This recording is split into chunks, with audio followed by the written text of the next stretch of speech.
મેં જતો રહે એવું ના સમજતા.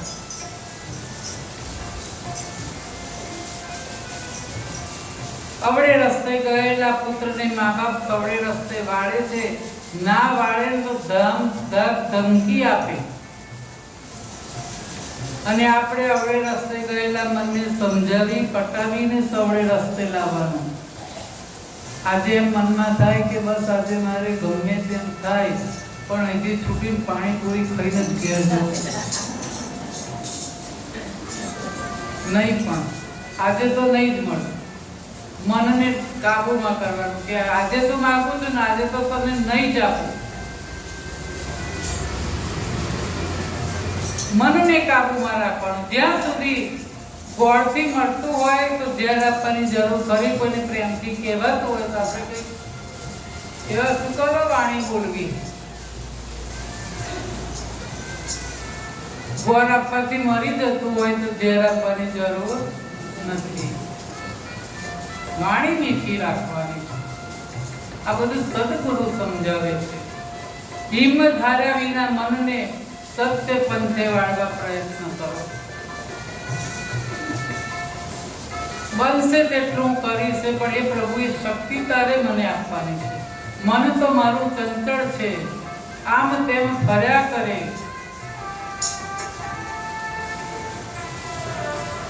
શ્રી કૃષ્ણએ ગીતાજીમાં કહ્યું છે કે મન તો અભ્યાસ અને વૈરાગ્યથી જ વશ થાય.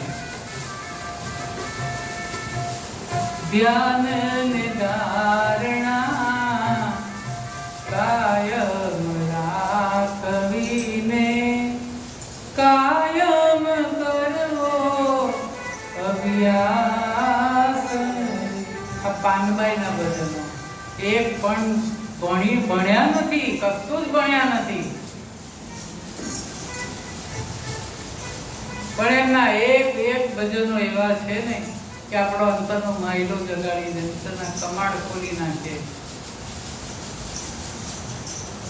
વીજળીના ચમકારે મોતીડા પરો પાનબાઈ, અચાનક અંધારા થશે.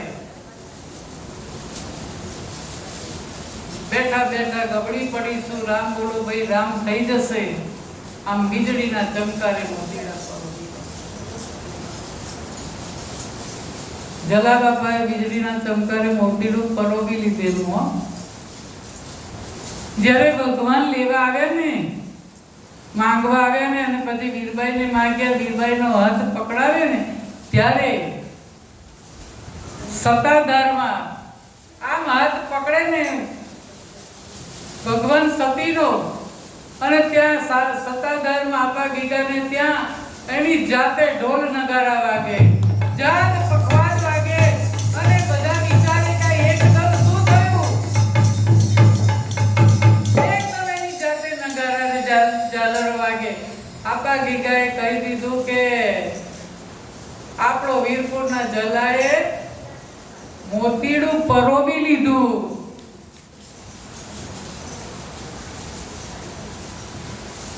વિચાર તો કર્યો 1 મિનિટનો. એટલે આપણા ત્યાં કોઈ માંગવા આવે તો વિચાર ના કરવો, જે મળે તે આપવું. હે માનવ વિશ્વાસ કરી લે, સમય બની સમજાવું છું.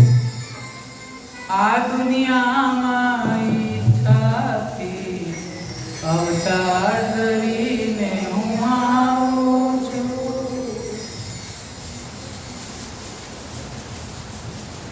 ભિક્ષુક વેશ ધરું છું ત્યારે ઘર ઘર હાથ ફેલાવું છું.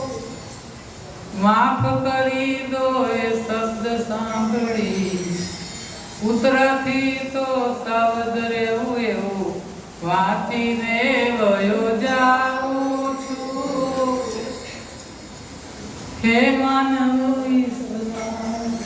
પેલા ઘરના દ્વારે બધા વેલકમ લખતા, સુસ્વાગતમ, વેલકમ એવું બધું લખાવતા. ગામડામાં બધે પેલા એવું લખતા. અત્યારે લખે છે પુત્રાથી સાવધાન રહેજો, પછી ભગવાન આવે